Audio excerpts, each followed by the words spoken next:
Good morning, everyone. We're going to go ahead and get started. Thank you for joining the solar roof mount installation. My name is Carly. I work in the marketing department. I just really encourage you throughout this webinar to take as many notes as you can. During this webinar, you'll be able to submit any questions that you have, and we will answer them periodically throughout the webinar or at the very end, so don't feel like your question hasn't been heard. After that, we will be sending out a recording of the webinar to everyone. So if you missed anything or need something else, you can get it in the email that you will get or on our YouTube page. And that can be found on our enertechusa.com on the Enertech University tab. And then there should be a button that says View Online Library that you can find there. And then again, if you guys have any questions, there's a lot that will be covered in this webinar. Feel free to put it in the chat section and we will get there as soon as we can. Thank you. Morning, everyone. John Pendleton, your trainer today. A little bald-headed guy here in this picture. I'm sure you've probably seen this picture if you've been through some of these solar trainings in the last couple weeks. There's my contact information, so if you need anything, PDF of the training or looking for any other type of trainings, please shoot me an email. And definitely check out our online video library on our website, which will link you over to the YouTube channel. But we've uploaded quite a few videos there of all webinars we've been doing, along with some troubleshooting videos and stuff too. So if you go to enertechusa.com, click on the Enertech University tab, it'll pop up on that very first screen, curriculum and online video library, and you can click there to find any past webinars that we've done this year, and then some past troubleshooting videos as well. Kyle Smith will be assisting today. He's our solar sales and energy storage manager. He does a lot of these site visits and things, and a lot of these first installs with some of these dealers. So he'll be with us today. I'm sure you guys have heard him a few times in these webinars as well. We'll go through this real quick. Again, we do have a design team to help you guys out, figuring out we're going to go over roof install today. So if you have questions on roof install or design, Jim Cusack, Zach Slatton, Angelique Wood, and Jeremy Vonderhaar are the contacts for the design. The easiest way to get through if you've got information is just to email them the information, and they'll either give you a call back or work on the design for you, and then once it's wrapped up, get it back to you. So just put some faces with voices that you guys talk on the phone. This is our design team, and they work really closely with our tech support team as well. Again, some of the services we offer, residential and light commercial solar. We do have some job site delivery depending on where you're located at. We have assistance on your utilities services, working with your co-ops, things like that. We'll give you some design help on your ground and your roof mount. I was trying to put ground and roof all in one word there. So we'll give you some assistance on that, help you design it. Obviously, installation support. We've got tech support that can give you a hand if you're having a problem once it is installed. Obviously, we offer training, and we've got plenty of design help for geothermal and for the solar stuff. So today we're going to cover roof mounting. Now, roof mounting can be done a couple of different ways. As you can see in some of these pictures, we have about 5 different manufacturers of products that we use. Now, you get into these like the Perform Line product or the UniRac, they'll have numerous different rackings that you can use. So we won't cover every single one of these in depth today, just due to time. I mean, you could spend all day on the Perform Line products or all day on the UniRac mounting. So there's so much out there. We want to put it out there and let you guys know what we offer so that you can think about your installs. Now on these, we have the PLP, which is the preform line product, the UniRac solar mount. We have Roof Tech, Iron Ridge, and S5. Now with roof mounts for the array, you can do it a couple different ways. You can do, you can use racking or rails, or I'm sorry, not racking, but rails. And you can kind of see that UniRac is a racking system. The Perform line product right above that has a rail on it. But like this middle one, this Roof Tech, that would not be a railed system, and either would the S5 in the lower right-hand corner of this picture. Those are attaching directly to the modules. So you would have more mounts into the roof, but you wouldn't have to use rails. And we'll kind of get into that. And it's really, there's a lot of preference when you install roof mounts. So obviously with the rails, you're gonna have more shipping, and the rails are harder to, transport from place to place and take a bigger truck. So sometimes railless is the cheaper, better way to go. And it may actually be a little bit less labor as well. But, it's just really what you feel comfortable with doing. There's nothing wrong with putting, a railed system up. And there's nothing wrong with putting a railless system up. So we'll go through some of these today. We won't get in depth again on all of them, but we want you to see what we do offer. And if there's something else that you want to use, I mean, I'm not holding you to using just this product. If you find something that you've had more experience with, so be it. But we just want you to know what we have to offer and what's out there. So we'll start off with the, go ahead. What I'll add is that we choose products. We may carry a lot of racking brands, but generally they're product specific for what we use them for. For example, we use a lot of UniRac's flat roof applications. They have really good products, we feel, and designer tools to put together flat roof designs. Perform line, we use a lot of their railed products as well. They have good products for that. Roof Tech's a company we just picked up, and they're all about railless. They also are all about deck mounted, and we'll talk about that a little later. Instead of necessarily flashed, there's also a flat flashing, if you will, or butyl flashing. Iron Ridge is another brand that has multiple types of roof applications available. We typically use those for more flashed railed roof applications. And then the S5 product is specialized to metal roofs. So it could be, we may use rail with that, we may or may not. But my point is that I just wanted to make a point that we have multiple lines that we carry, but we don't carry everything of every brand, because we tried to select the best products that we can out of those lines. So anyway, John, just give it back to you now. All right, thanks, Kyle. So we'll start out with the Perform line product, and that's the upper left-hand corner with that little block on there. It does, if you look at the picture, it's got a little rail and basically an L foot that's being bolted to the flashing itself to hold the railing. So it's on the Perform line products, it's the universal PV flashing is what it is. And so basically the universal PV flash, we would install that on a composite shingled roof. It can basically be attached to the roof without removing any shingles. However, you must locate the rafters. So you can attach the flashing directly to the rafter itself. Basically, the kit is going to come with the flashing with a rubber bushing, and we'll show you a picture here in just a second of it.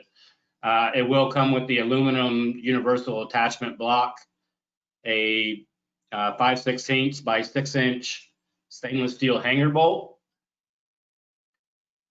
5/16 by 3/4 inch stainless steel washer, a nut and then the flange nut on that.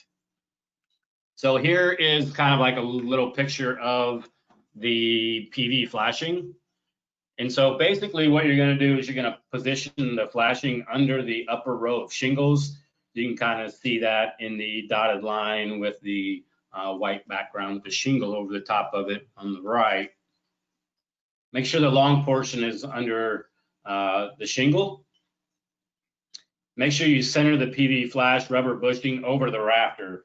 Don't, try not to just catch the edge of the rafter. Try to get it in the center of the rafter, and then drill a pilot hole using the rubber bushing as the locator.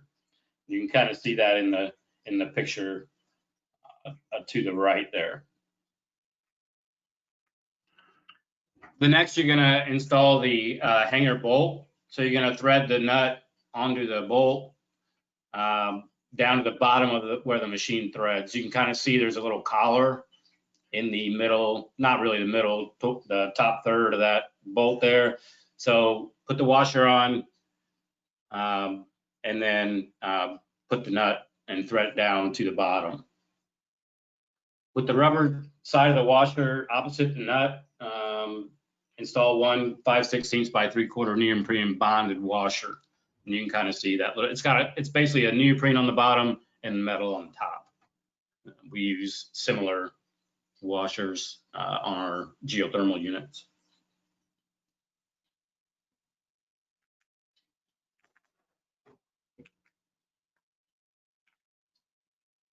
I'm not really sure what happened here. Hang on 1 second, guys.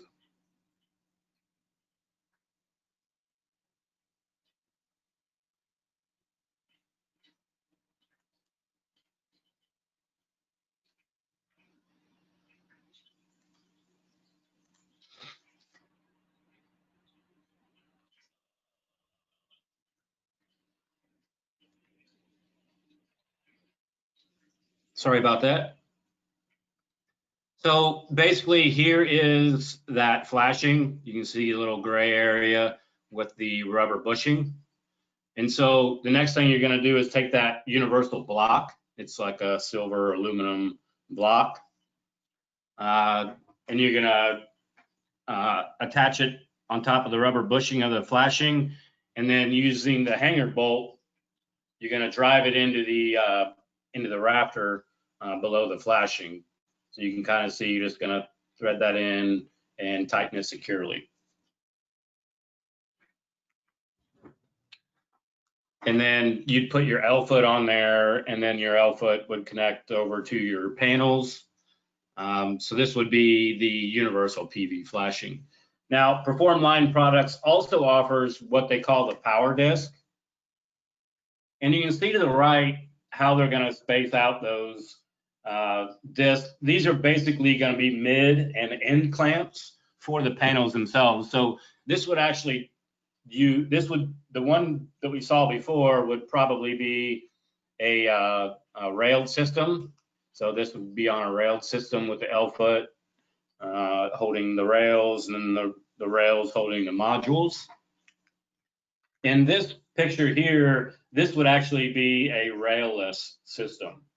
So the rail would actually sit in between that module mount, or I'm sorry, yeah, the module would sit on the module mount, and then the mid clamp would obviously tighten down onto the module. So basically it's showing your different power disc locations. Now, again, you're gonna have to have more mounts than you would obviously for a railed system, but we're eliminating the rail itself. So it's got a mounting base. There's some retainers, and those are only used normally on the southern row. Then you've got a bolt, the module mount. You do have a spacer, and then you can either get a mid clamp or an end clamp, depending on obviously where you're using it. In the middle of an array, that would be a mid clamp. On the ends, the tops and the bottoms and the very end sides would be an end clamp. These are adjustable as well, and we'll kind of talk about that here in a second, I believe. There is a grounding option. There's a grounding lug. I would recommend getting this as well. It'll slide right into that channel that's right behind that nut on the mid clamp. Looks like a little T-bolt. Basically, what you're going to do when you've got when you're using these power discs is you're going to the chalk line is going to be equal to the module plus 1 inch, and that's up and down if they're in a portrait on this corner mount. And then long ways, the chalk line is going to be equal to the module plus 1/4 inch. Make sure that when you're installing this, that the module length isn't more than 20% extended past your module, your mounts. We don't want it to go over 20%. Make sure that there is a gap in between the first and second row, or second and third, however many rows you got, but in between the different rows, make sure there's a minimum of 1 inch gap. A lot of times what we will do on the roof is you make a little spacer out of some wood, so we don't have to keep measuring that all the time. We'll just make a little T piece of wood, maybe 2 feet long or so, and push the panels up to it. That way your gap remains consistent throughout that whole row, throughout the rows themselves.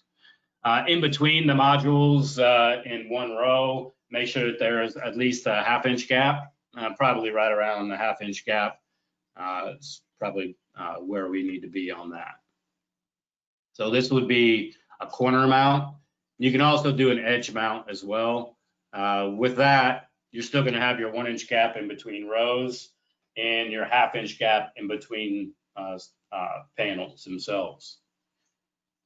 On this, the chalk lines are equal to the module plus 1 inch up and down, and plus 1 inch greater acrossways as well. And again, this can be, these power discs, they can be used on a metal roof, they can be used on a shingled roof, flat roof. They're pretty universal across the different types of roofing. And we will, they do have some butyl and things on the bottom of these mounts so that we don't get any leakage of water in through there and all that. And so that may vary on the different substrates, but there is some butyl, and we'll see that in a picture here in a little bit, how it kind of seals that up. So this is a mounting base, kind of in that, if we go back to this picture here, you can see the mounting base. There's a couple different ways you can mount it. Regardless, I would always pre-drill the holes with a pilot before putting the screws into the base of it. Basically, you're gonna square it into your chalk lines and pre-drill the mounting holes. Try not to install screws between the shingles if necessary. Reposition the mounting base on the shingle before drilling and installing screws. So again, don't try to catch it in between 2 shingles. Again, if you look over to the right, you can see that there is a paper backing and there's mastic underneath there. It's a type of butyl that they'll use, and that'll seal the penetration into the roof. A lot of these screws, if you're going to use on a metal roof, the screws that they use won't cause metal shavings, which metal shavings can cause the metal roof to deteriorate, cause rusting and pitting. So a lot of times they'll use screws that won't leave the metal shavings on the roof. After you've got your base down and secured, you're going to take that nut and threaded bolt, and you're going to insert it into the channel and just hand tighten the nut for now. If you're on the southern row, then you will want to install the retainer bracket at that time. And again, just hand tighten these for now. No need to tighten them, to torque them down yet.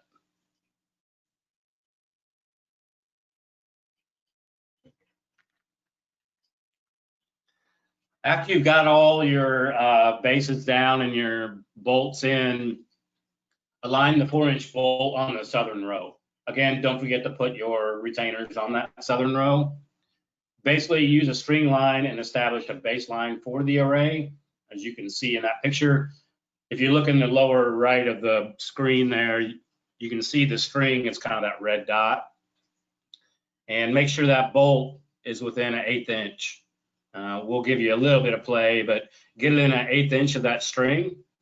You can basically loosen the bolt or loosen the nut on the bolt and slide that bolt to line it up with the string. After you've got it lined up, you can go ahead and torque those bolts, that nut down onto that bolt, and that's 15 foot-pounds. Not that I expect you to remember that it's 15 foot-pounds, but all these manufacturers do have a torque table, so you can look at the torque specs, or you can look at the installation manual, and it will always tell you where they want you to torque it to.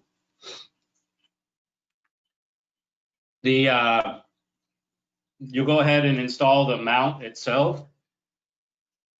It'll thread right onto that bolt, and set the height at roughly 1 3/4 inches, because that'll give us at least 3 inches from the array to the roof, and that's plenty of room to keep them cool. So we don't want them too close to the roof, or we're not going to get airflow, and it could get too hot underneath that roof. So we want to make sure we got at least a 3-inch gap between the modules and the roof decking. So that's going to be somewhere around 1 inch and 1 3/4 inches from the roof to the top of that module mount there. Again, there's the retainer on the southern row only. Hey, John, while you said southern, and I'll interrupt you on that one, we have a question on just terminology, I think. When you say southern, you're in, by this conversation, you're referencing the bottom of the array, correct? Yeah, I guess I should have clarified. I meant to put that in there as well. Yeah, that's a good question.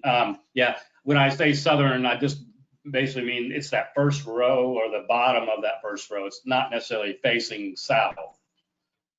It probably would be, I would think, but Possibly. It doesn't necessarily. And I guess if you couldn't face them the panels south, then if you were on an east or west, then it would be facing east or west. But yeah, I guess we probably need to. No, I think that answers it. A little bit. All right, thanks. Mm-hmm.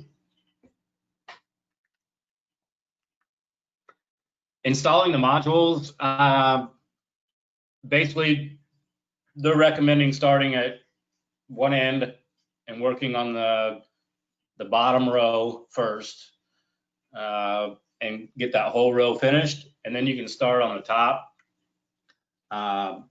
It'll make it a lot easier. If you have a railed system, I know Kyle likes to start a lot of times in the middle.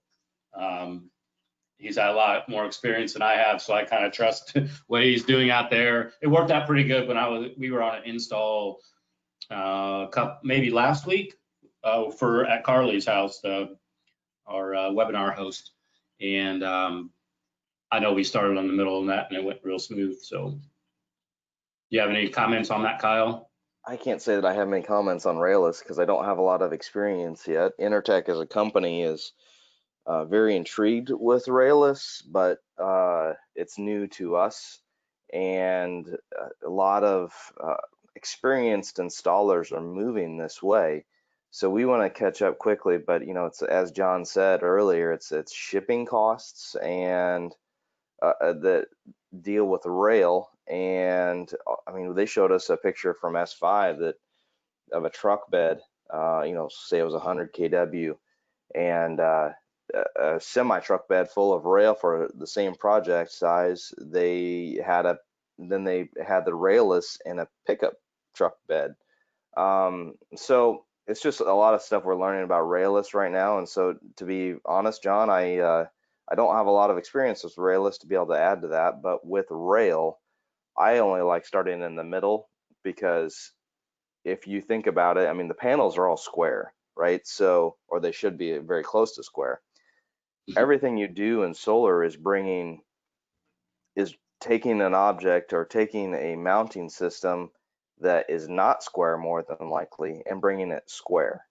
So it could, because when we are done, the most important part is that these modules are squared up. So it all is affected by what we do prior to laying down the modules. So, leaving room for error, I just like to start in the middle and work our way out, because you can usually have about a 1/16 of an inch of play, even though you're not really supposed to, but it's just my experience that you can manipulate them and move them around just a little bit. And when you start in the middle, whenever it's not right, it's only half as bad. If you start in one corner, then you potentially, if you stayed squared up, you could potentially fall off your rail or fall out of square, I guess I'll say, by the time you get to the opposite corner. So if you start in the bottom left and you get to the top right, you could be all messed up. Yeah, I think regardless whether you have a railed system or a railless, a lot of the initial install, the layout, and the squaring up of all your mounts and things is important, because yes, a lot of these mounts you can kind of adjust a little bit to get them to line up in line. They only have so much, so the layout is super important, whether it's railed or railless. You're going to have to get that layout correct, or the rails or the railless, once you get the modules on, it's going to show up and it's going to be out of square. And so the main thing is getting everything squared and lined up before you start drilling holes and mounting things. In my opinion, I feel like solar is more a little bit more carpentry skill and craftsmanship, yes, versus way less electrical work, I would say. Like electrical work's a big part of this, but I guess anybody can make a solar array work. You can, if you don't even use any rail or hardware, you can literally throw it down on the roof. It'll work. It won't work possibly properly, but it's, getting a lot of things we'll talk about in this training, or, getting your plane flat, making sure it really looks good, because people's eyes are attracted to solar, and it's really not that difficult because you have lots of tolerances available to rescue you. But it's just, a little bit about solar, in my opinion, is it's a little bit more craftsmanship than it is electrical work. Yeah, for sure. This will be a portrait array here. And again, it's showing starting on that first row on the bottom left, working over, and then the next panel's up. And you can kind of see the little circles are the mounts themselves. So here you would have, on the ends would be end clamps. All in the middles where you got panels coming together, those would all be mid clamps. The mid clamps basically they can clamp 2 panels at one time. End clamps are just gonna clamp on one side of the clamp itself. The mid clamps clamp on 2 sides. Proper fit and alignment. So this is one of those power discs, and you can see how that gray box there is the module itself. And so no gaps in between that yellow clamp underneath that bolt and the panel itself. No gaps. Make sure it's tight up against it, so we get a good grasp of that panel. You can see here is a couple. The top one, that's not what we're looking for. The bottom one is what we're looking for. Basically, if this were to happen, it's really easy to fix. You can loosen that nut that's on the base and then slide that T-bolt and that module disc, just slide it down until it seats up against the panel itself. Then you can tighten that nut back down to your 15 foot-pounds. So it's pretty easy to adjust them somewhat. Again, you've only got maybe a 2-inch play there at the most. So it's not like you can just throw those roof mounts up there anywhere and expect it to adjust. It will a little bit, but we've still got to get them in mostly in line. Otherwise, we'll get way out of level and plumb and all that good stuff. Some of the notes on the mount configuration. So on the southern row, this is the picture right below it. Basically, it will have a clamp spacer, a retainer bracket, which is the purple piece there. The clamp spacer is the green on that. And then it's going to have the retainer as well. Those are on southern rows only, or the bottom of the rows. Internal rows, it doesn't use any clamp spacer, retainer, or retainer bracket. It's just that power disc and that top clamp. And the northern row, it's going to have the little green clamp spacer on it, because we're not clamping onto a rail on the other side of that. You see why we have that clamp spacer? It's there to act as a panel that should be there that's not, because it's the end of a row. So that's what that clamp spacer is for, to clamp down on the spacer so it will clamp down on the modules evenly if they're, because there's no module on the other side. John, you may have just answered part of a question we just had, but could you step back a slide? Question on the red, was it one slide, or the red and the green representation? So, So the green in this picture here, that is the clamp spacer. The red here is the southern edge retainer. It actually doesn't go all the way down to there to the bottom, I don't believe, but let me look here. But the green spacer basically, yeah. It's basically the end. Well, that's what I wanted to say. The green spacer is used as an end clamp, if you will, so that there's an equal. If you notice that the yellow module clip there, clamp, is available, it needs even pressure on. So therefore, if there was a module on the other side of this one to the left, it would have that clamp would have even pressure pulling down. What that green spacer gives us in this case is an equal torque, or I guess I'll say, across the clamp, so that when we end a row or we get to the edge of the house or whatever it may be, that we can actually, we have equal pressure coming down on the clamp on both sides. So it's a way for us to end the row. Yeah, some of the manufacturers will use an end clamp and a mid clamp. Well, here they're just using a mid clamp for everything and turning it into an end clamp by putting that spacer in there so that it torques on both pieces evenly. Otherwise, if we were not to have that spacer, that yellow piece that's in this picture would be kind of tilted. It wouldn't tighten down evenly onto that panel there. It wouldn't hold it properly. So that's why anytime you have just one panel on this type of clamp, you've got to have that spacer. So that's why we said on the bottom rows and the top rows, or the north and the south, however you want to look at it, would have to have that spacer in it.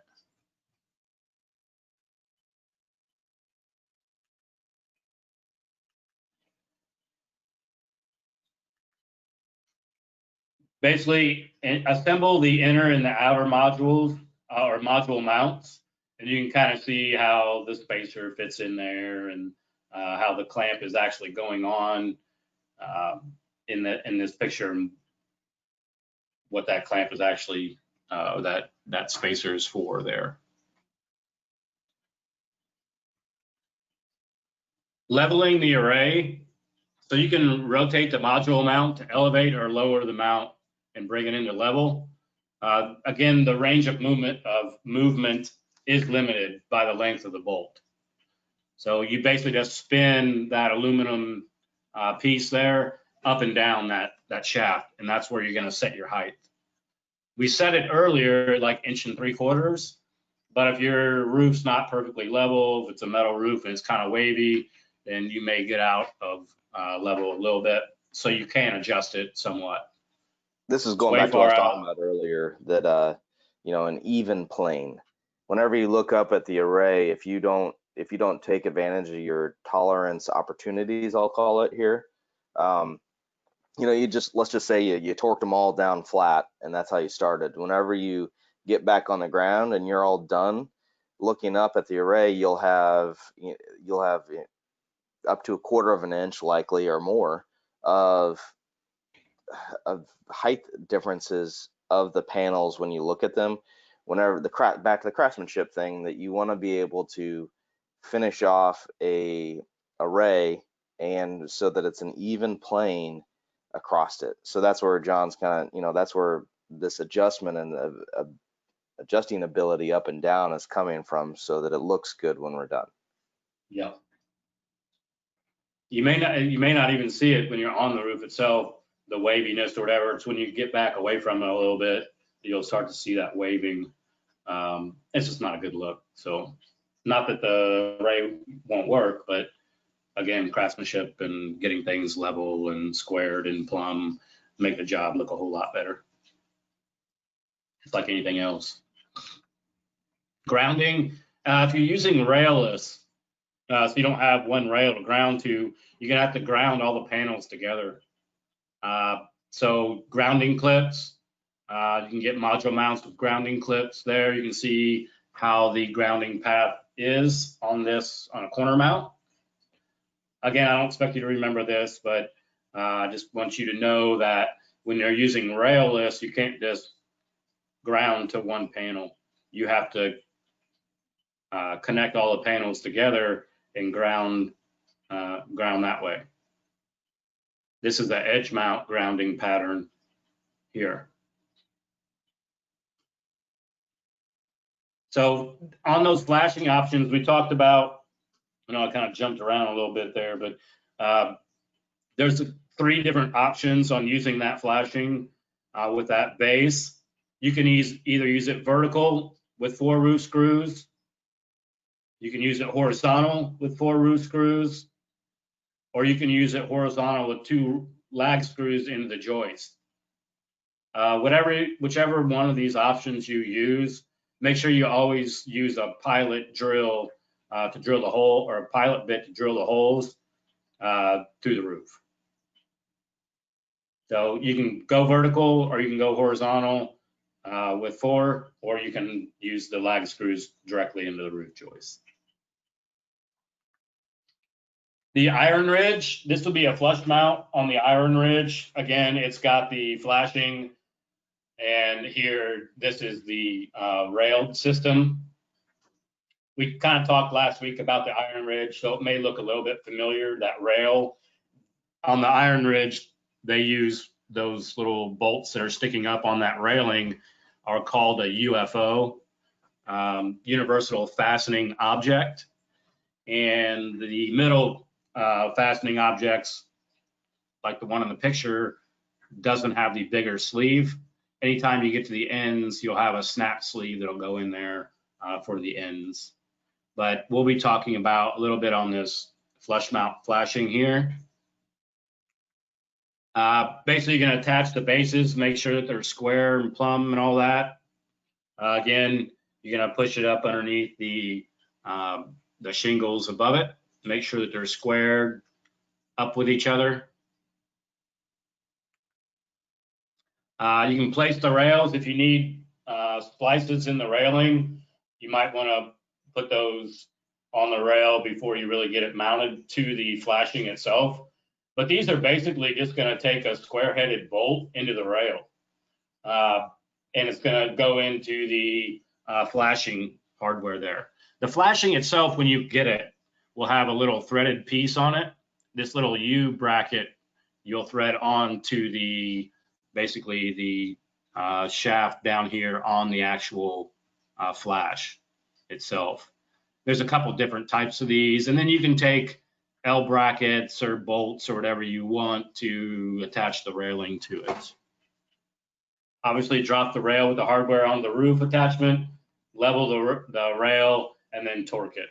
So then, after you get your flashings laid out, all squared and plumb and all that, you know, it's not really too difficult once you mount that flashing and get those railings up onto the roof.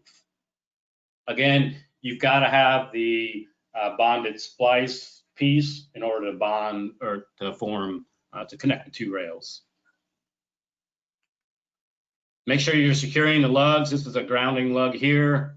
It's got a T-bolt. You can kind of see it on this picture here, where we've got the grounding bolt on the rail itself. And you can torque that T-bolt in the top rail slot and then install a minimum of a 10-aught solid or copper stranded wire on that. And there is a torque spec on that. I think it's like 20 inch-pounds or something. I'm not positive, but it should tell you in the torque values in the installation manual. John, a couple things that I want to throw in here, especially, let's see here, grounding. Each rope, it's basically, as long as we have a good connection between each row is where we need to ground. So we have metal bonding between each row because every module is connected to a mid clamp that's connected to a rail. Therefore, we have bonding throughout. If you have, I guess let's just say portrait orientation and 3 rows, we would need 3 of these bonding screws, 3 of these bonding lugs across, just like you have here. If you notice that these are in landscape orientation, these modules, the spacing in those where there's a gap right there in between each. So there's one at finding from the left, I guess, in the middle there at the 4 corners of those modules. There is that whole gap is not bonded. Therefore, we need individual bonding to come back down, or one for each row. If they're all connected, like the next slide you had pulled up, then we only need 1 bond, and that's why we only need 1 of those. So it just depends on your layout and how many and whenever I say grounding, this is related to lightning protection, and it just relates back to what you need for required grounding. The second point I have is splice locations. And with splice locations, the rule that we need to follow with splicing is pretty common sense, but you don't want to make an opportunity for a teeter-totter. When I say that, you don't want to have a splice that's only going to hit 1 foot. So you don't want to have a rail that's 20 feet long, but you need 24 feet or 23 feet. And so you don't want to choose a really long rail with a rail that's really short, that's only going to hit 1 foot. And with a splice, you would want to cut back your rail so that you're more like 16 feet long with one and 8, or what would that be, 7 feet with the other rail, so that you hit more than 1 foot across each rail for structural integrity.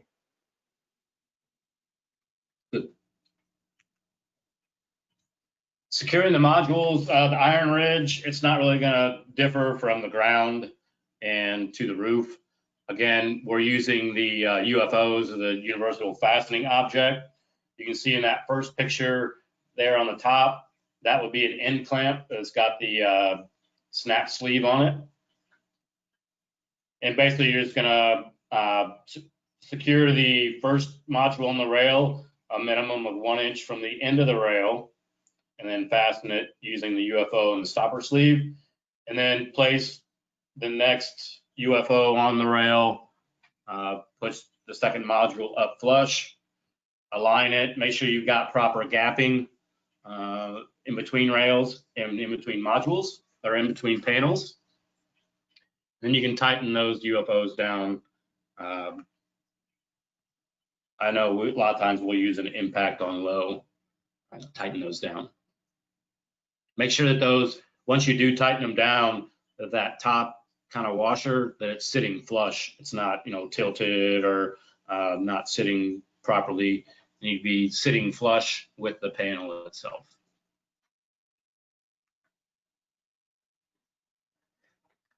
The last end, place the module in position on the rail, a minimum of 1 inch from the rail. Make sure you use a snap stopper sleeve and secure it onto the rail.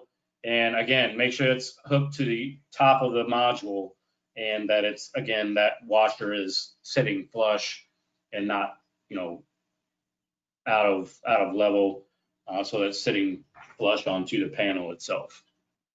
Those stoppers are the specific to the height of the modules. So we have product, man, I can't remember. I think we have one product coming in from Longi that is 30, I think it's 30 millimeters high, which is the shortest we've ever carried. And then we have up to 40 millimeters high. So your stopper sleeve has to be the exact height of your module height. So this has to be specific. Yes. One thing that is new that I don't know if you have this in here or not, John, I can't remember, but they have a camo lock available, they call it, from Iron Ridge. And I like it because it can handle multiple modules, thicknesses, but I believe it can't, man, I want to say like anything underneath 38 millimeters, you cannot use it. The nice part about this locking mechanism is you just put your hand underneath of it and you just pull it across the bottom and clamp it from the underside, and you only use your hands to do that. So that's a new product that Iron Ridge has out that's pretty slick, but you can't use it on all modules. Yeah, I think we talked a little bit about that last week. It's just called a camo. And it does it. I mean, it'll make the install look a lot cleaner, and it basically will go into it's like a lever. You put it on there, and then it snaps back around and lays in the channel of that rail. Again, I don't think it's in this one this week, but we did talk about it last week in that training.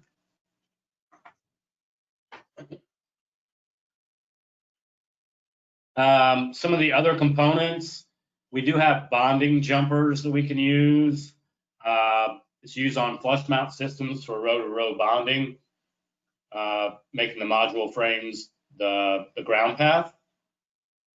And then we also have grounding strap expansion joints, and those are required for every 100 foot of continuous rail.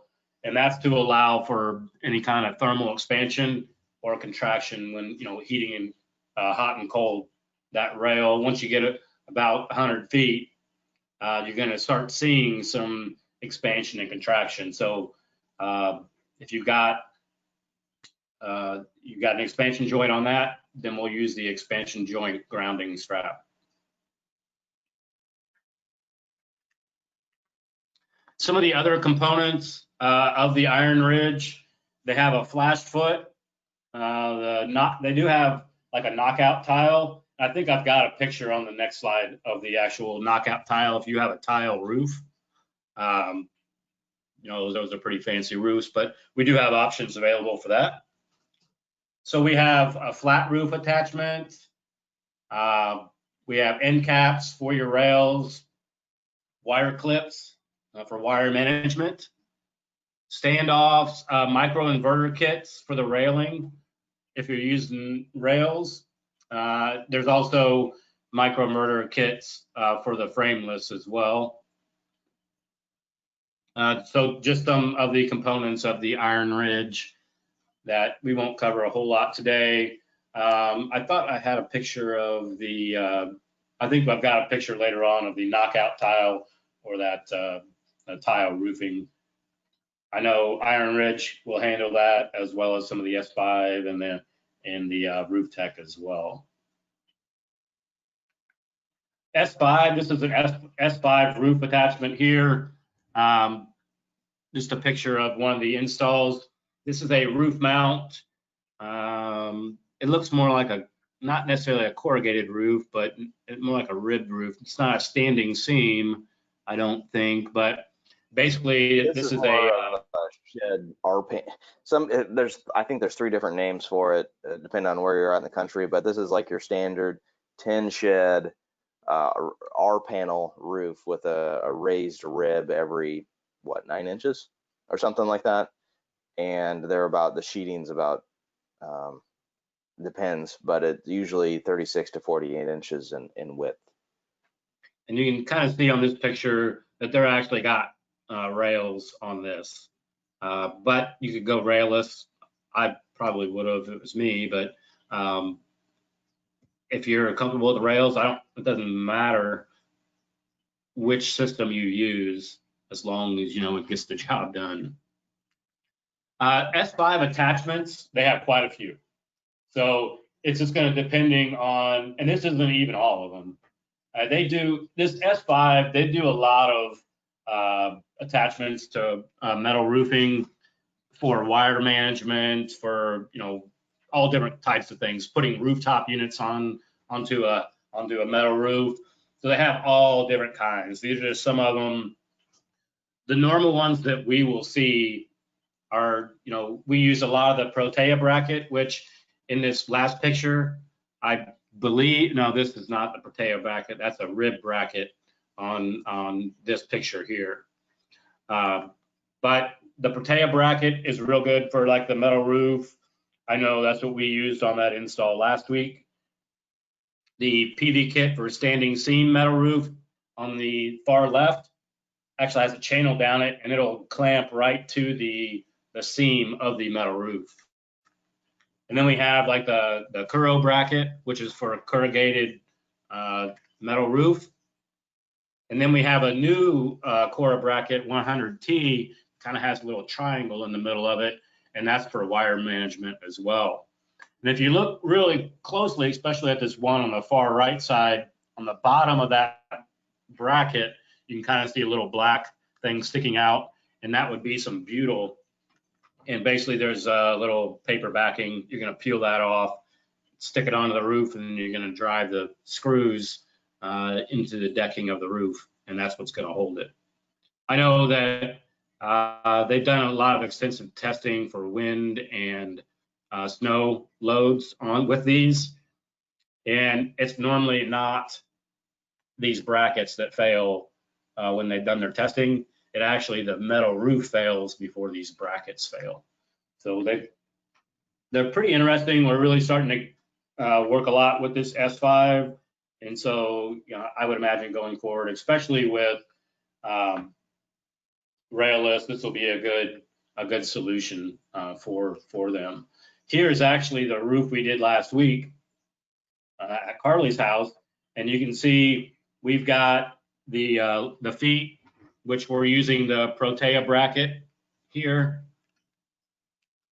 and we're also using the railed system, 2 rows. I think there was 10 panels in each row or something like that. But as you can see, we make sure that we line it up with the rafters so that we're putting the weight onto the rafters themselves. Real quick, it's real easy. Once you get it all squared and lined up on the roof, it's real easy to put these brackets on the roof. One thing I would mention is when you're gonna go to put the bracket onto the roof, so if you're using the Protea, the rib, whatever you're using, take a little like steel wool or like a scrub brush or something and clean that area where you're gonna be putting that mount onto the roof. That way the butyl will stick to the roof, not have any kind of debris or anything. And I'm not talking you gotta sand down and get past the paint, but if there's any kind of oxidation or something that's starting to build up on there, just make sure that the roof area is clean right there, and then before you put that bracket onto the roof. The Here's just Protea is another look.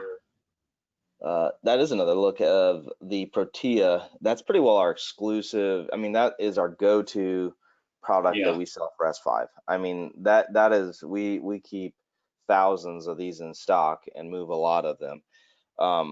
The behind the screws here, there's an EPDM material, roofing material, that's also an adhesive backer behind it, and that's the idea here is that it keeps, we're up above the valley of the roof, therefore all water drainage is going down in the valley and not hitting our contact points where we've penetrated the roof.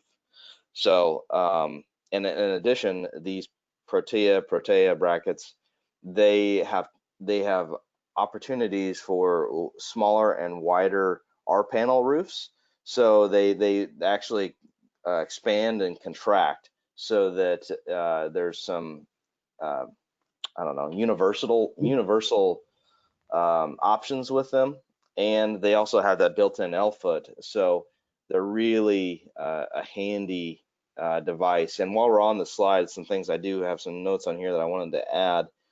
That S5 is a metal roof mount company. That's all they do, and they're really good at it. Yeah. And they have lots of experience with metal roofs. And I'll throw in my 2 cents that, in my opinion, and I think most people would, is the best solar roof to install on is a standing seam metal roof. So on the left-hand side, you'll see that PV kit for a standing seam metal roof. If you just chop off the top part of that above the disc, you'll have what's called S5's S5U clamp, and that's a S5 universal clamp for standing seam, and they have lots of clamps available. The awesome part about standing seam is that you literally use set screws to pinch the standing seam, and you basically are able to not penetrate the roof at all. And then if you mess up and you don't really like where your set points are with your feet, you can move the set screw. Yeah, so and move the foot itself. And I mean, you do have one or a few penetrations. One thing we didn't cover today that I do have a note on to expand upon later is root wire penetrations. I've got that. Oh, okay, cool. Yep.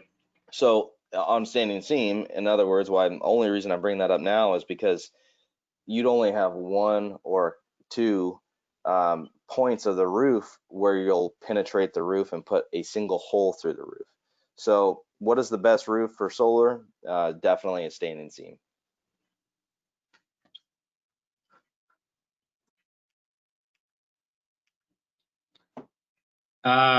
This is back to that UniRac. I'm sorry, I meant to put this slide a little bit earlier, but I wanted to show you real quick in the lower right on that UniRac. This is a mount that can be actually driven right into the roof.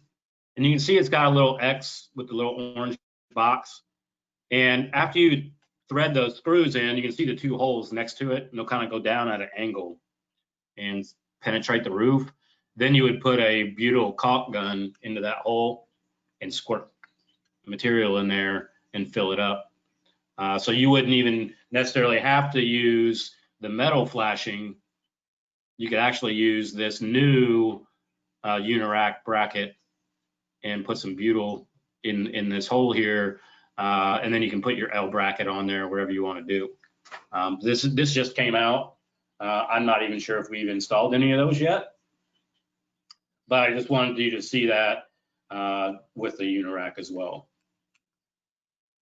Here's that UniRac I was talking about a little bit ago on a tile roof. So they do make base mount with the S tile flashing.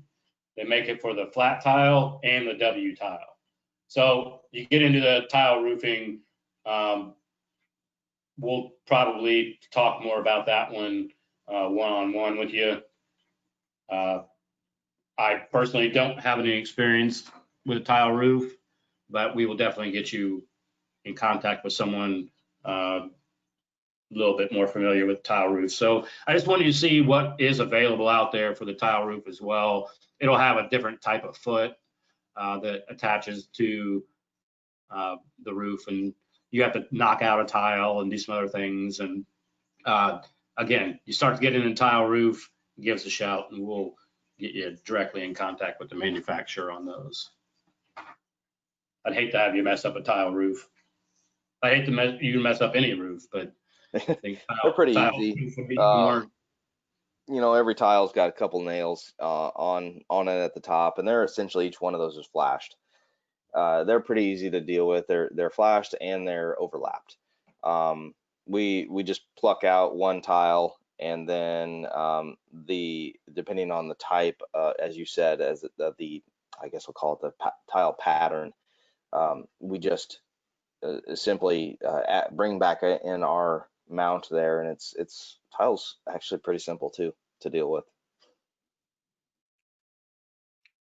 This is the Pro Series mount. You can see that's got the little the flashings. It's kind of showing you the setup on a railed system. If you look at that, looks like that second row down, you can actually see towards the first flashing there, it's got a splice in it. You can just see what a splice is there. RoofTech. RoofTech is another manufacturer that we use quite a bit. And on the RoofTech, on the deck mount, it does have height adjustment to level the modules. Again, that's only to a certain extent. It does have wire management. If you look over to the far right, you can see on a shingled roof, a little wire management channel there.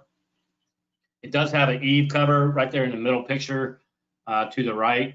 That's a little a cover, and that can keep out debris and things like that. That's an accessory, and it's not a must. And then also on these, you would have to use the bonding lugs or straps for each row of the modules. But again, RoofTech, we're just, you can see this is their clamping here. It almost is a lot similar to, you know, that little rail that we had on the other clamps where it just screws directly through the roof. Again, these bottom plates, this black plate on the far right, will have butyl underneath it as well to penetrate the roof. Now, if you're going to set this on the roof, make sure it's on one shingle. Don't go across two shingles. Make sure it's on one shingle. If it's not on one shingle, you're going to have to build it up with some butyl. And I may have a picture of that here. Yeah, here we go. The Apex deck mount. So it does have a paper backing, and you just peel that off. And you can see on the far left, we've got a square that we've got to put that mount on. Well, it's going across two shingles. So we want to build up. This is on the bottom of that first box is, you know, it's a lower or a shallower shingle there. So we want to take some butyl and we're going to build that up so it's equal height of the shingle that's above it. You can kind of see as we go along in those pictures how it looks. And then we want to, then you can go ahead and mount your base to it, and then use a drill bit and tap your holes, and then screw it into the roof deck. So it's got, again, butyl on the backside that'll keep it any kind of water or moisture as long as we build it up. This is a RT Mini from RoofTech. You can kind of see the difference. The Apex is over here on the upper right corner on this screen here, and then this would be the Mini with the little L foot. And you can kind of see the butyl that's been squeezed out on the right side there underneath it. So this is, and you've said this before, this is a deck mount. And so with this, we don't have to go with a deck mount. You don't have to hit a truss. You can go into the deck, and you know, because essentially your deck is connected to your trusses and you do have good structural support.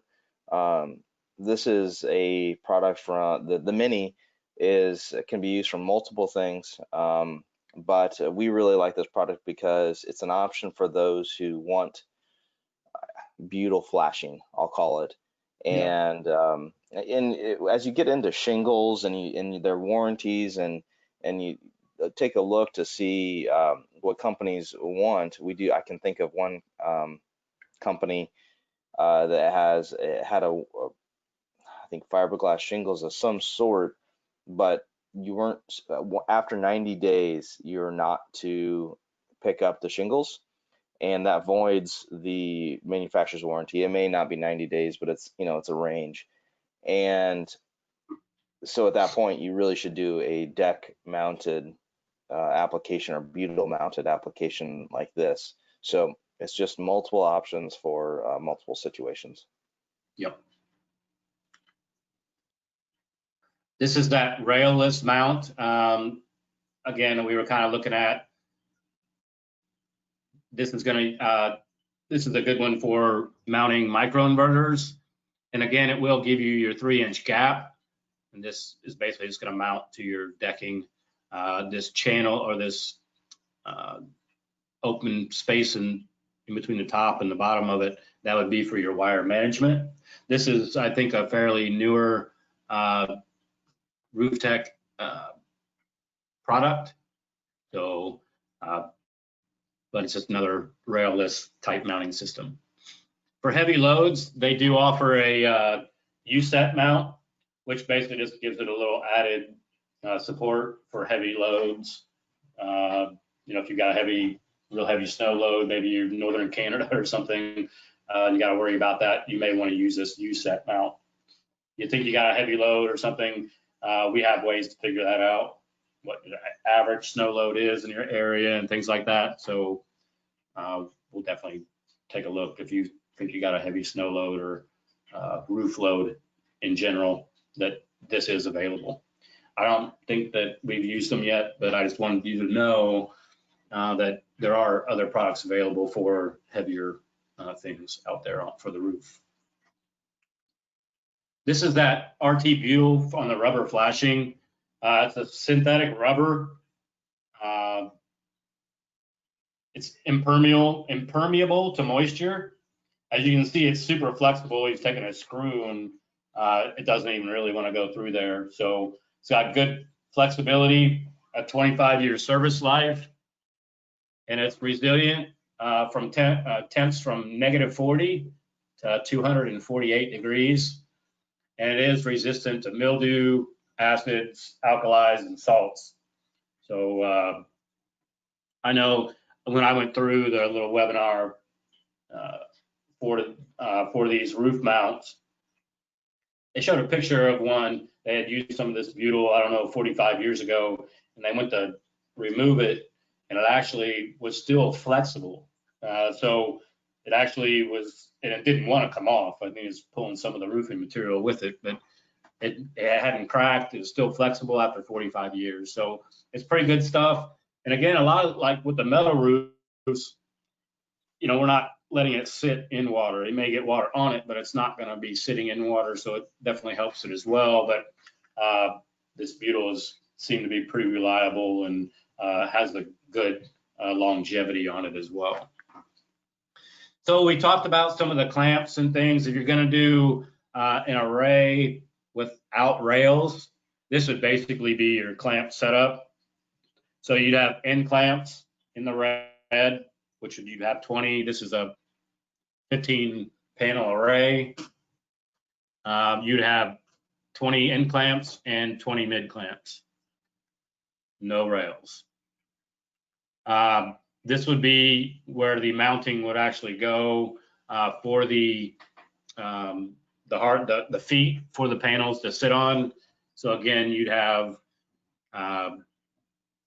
40 total mounts on the system. So in this array here, you basically have 40 mounts, 20 end clamps, and 20 mid clamps for your install for a rackless system, or a railless system, I guess I should say. here is that electrical through the roof.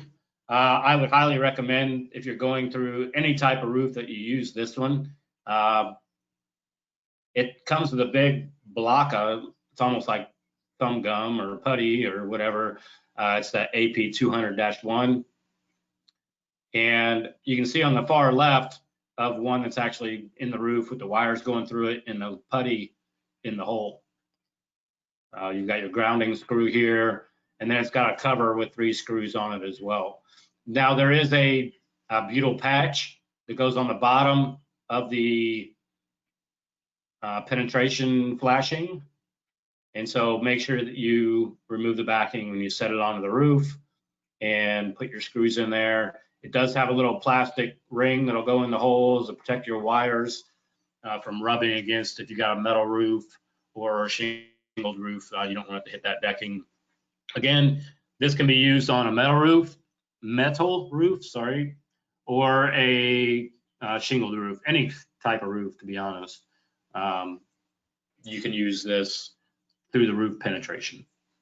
So I really like this thing. It's you know, in the past we were suggesting that you install a conduit with a boot to a weatherhead, you know, short as it could be, but those look pretty obtrusive, I guess I'll say. And with this penetration is awesome, especially for metal roofs, because now you have a perfectly flat looking plane without a big old weatherhead sticking out the top.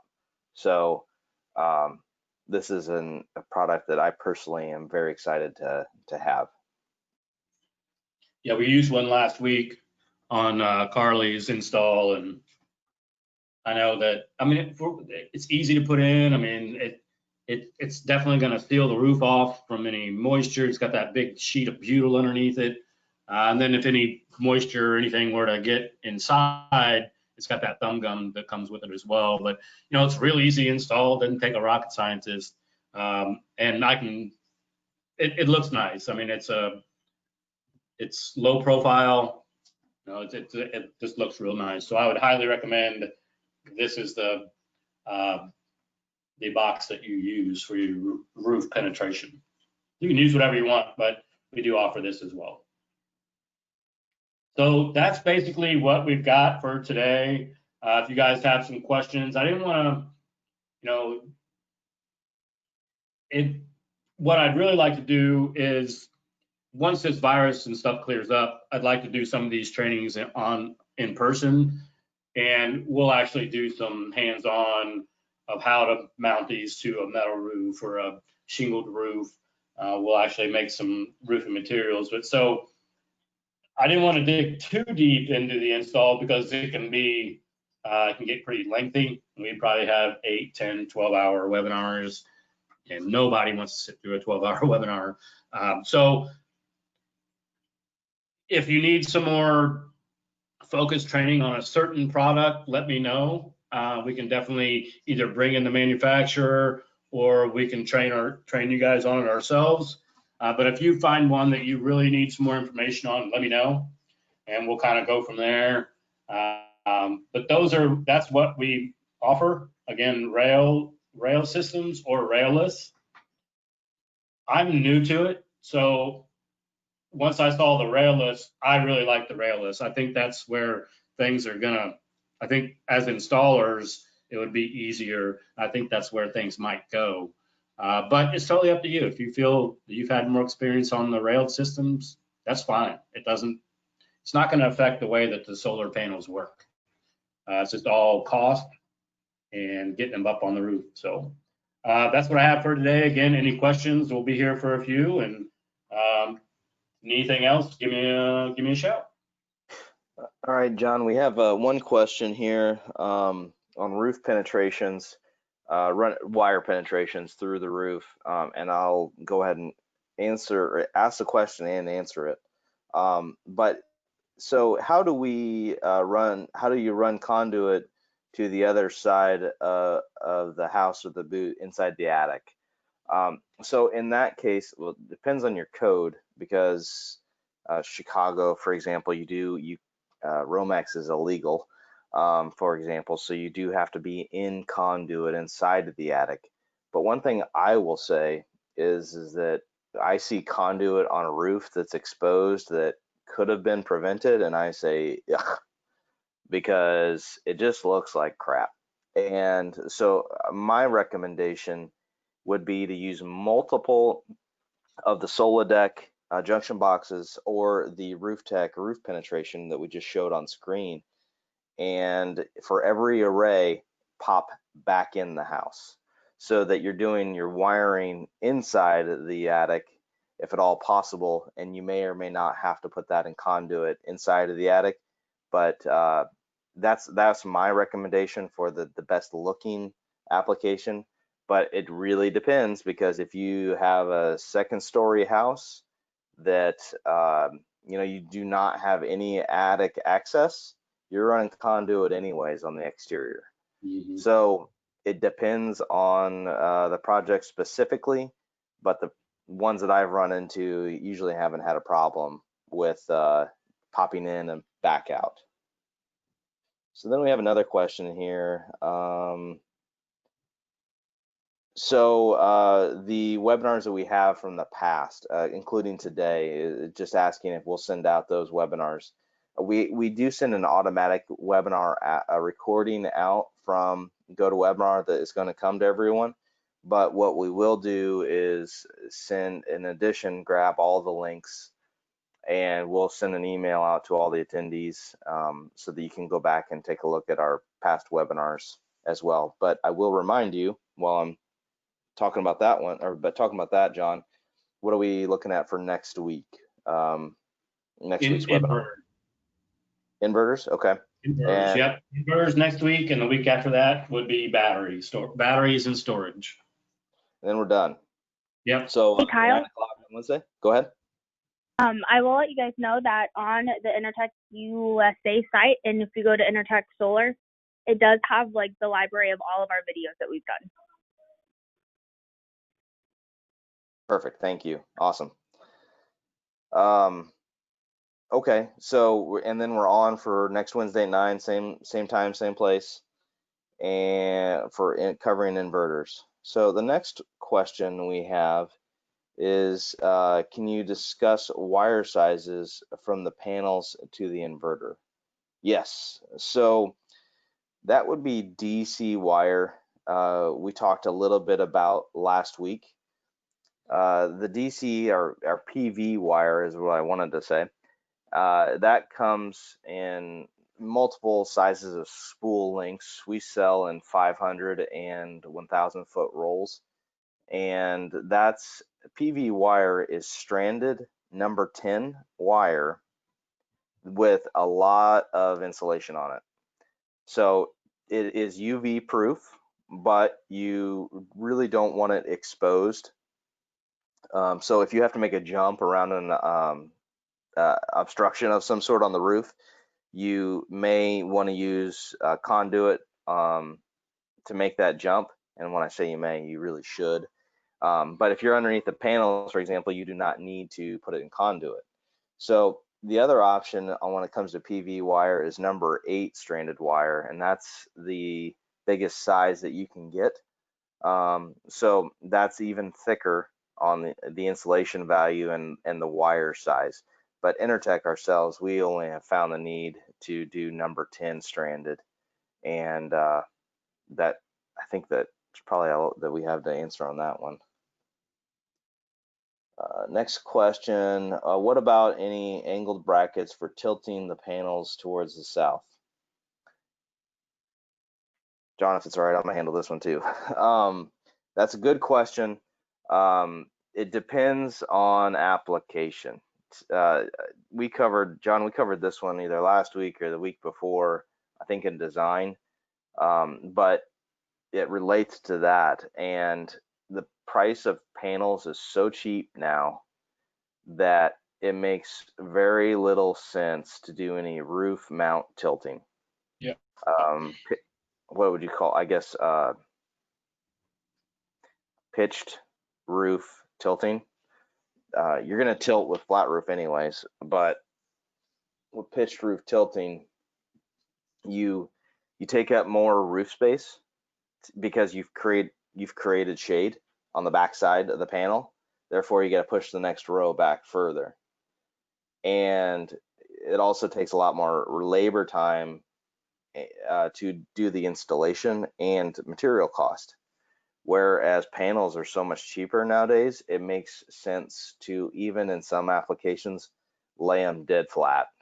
And you likely just add more DC value to the array to get your kilowatt hours you're looking for. So it just depends on application though. So you might run into a co-op, for example, that has a 10 kW DC limit. Well, in that case, we may look at pitched angled brackets for those applications. So it is all dependent on what's going on, but more than likely, it doesn't make sense to do angled brackets at this point.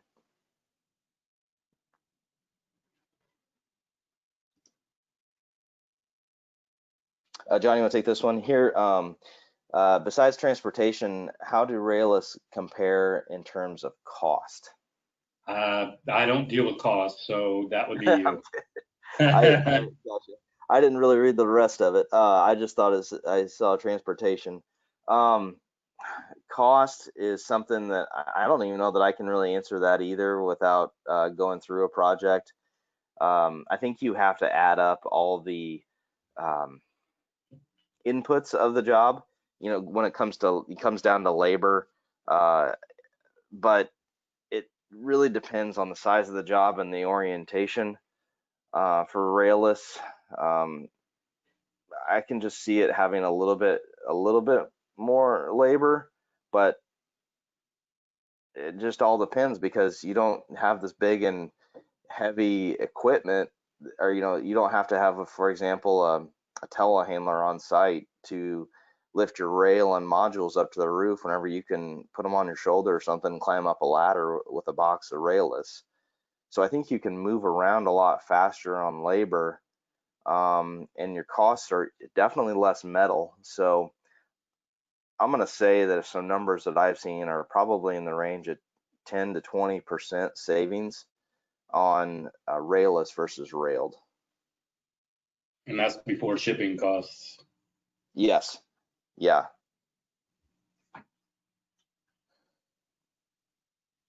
In general, do any of the manufacturers where products that require roof penetrations to be screwed to electric or any warranty of roof leaking? On that question, we do not. It just depends on what the application is. Again, first of all, the roof material. We see warranties with. We just want to know the warranty of the shingle. With solar, we don't have leaks, so it's more of just to appease either the consumer or the warranty of the shingle manufacturer to make sure that we hold that. But there's so many attachments and there's so many different ways to connect to the roof and be safe from leaking that, I mean, there is no more leaks in solar if there ever was. That just doesn't happen, and with the way that we're able to connect to the roof. So it just really, it depends on the material being used, but there's always a product to suit the application. Then the last question was, so how many holes in the roof for railless mounts and rail mounts? Well, on a shingled roof on a 10 kW system, well, there's no holes in the roof if you're not running your wire management through the roof. There will be no penetrations in the roof. Now, you would have some screws that go into the decking, but they're not holes in the roof. So there's actually, the only actual hole would be for your wire if you're running it through your attic or through the roof itself. We're not putting bolts all the way through the roof or anything like that. You would have some screws that are going to hold the mounting brackets in place, and then they're sealed off by the butyl, but there's no actual, there's just one hole drilled in the decking, and that would be for your wiring to your inverter if you're going to go through the roof. Yep. So it just all depends on the feet, but from a simple calculation, we usually do 2 feet. Whenever I say a foot, a roof attachment to every panel. So every screw, is basically making a hole. John's referencing that they're really small holes and that the butyl goes around them. On a deck mount, on a flashed roof, and we're using a single lag, we also have those. So, but to answer your question, it just depends on the foot, and it depends the foot style and the number of screw holes or lag that are associated to that. Yeah, that one. So just two roof attachments per panel should give you a slight calculation to plan on. And I think Ed had asked, and maybe you had answered, Ed Davis had asked about wire size from the panels to the inverter. And that's really going to vary. I mean, obviously you can only run wire certain length. So that will vary on how far you got to run your inverter, but I would imagine it's probably going to be around 10. Number 10 wire on DC. And you actually, thanks for bringing it back up, because I didn't mention microinverters. You're already at AC with microinverters.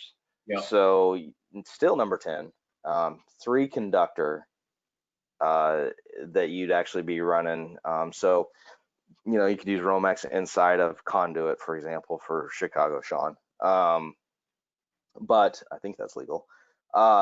And so that would be where we're running AC back down to a sub panel of some sort. But the other side of his question would be in relation to DC, and you can run DC a long way before you have a voltage drop. Yeah. So with number 10 stranded DC wire, you can run that 300 feet.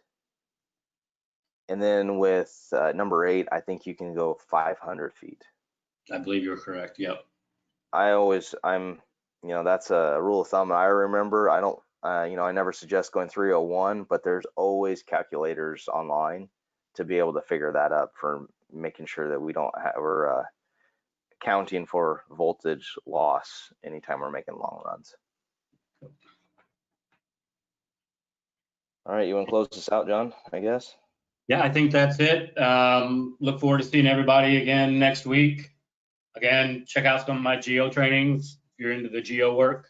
I think I've got a flow center install training tomorrow, and I will cover some water quality stuff towards the end of that. So if other than that, we'll see you at the solar next week. Again, next week is inverters, and the week after that will be batteries and storage, and then that'll complete the series, and we'll probably maybe start over, just do those on as needed. But thanks guys for sitting through, listening to me today. So we'll talk to you guys again soon. Thanks.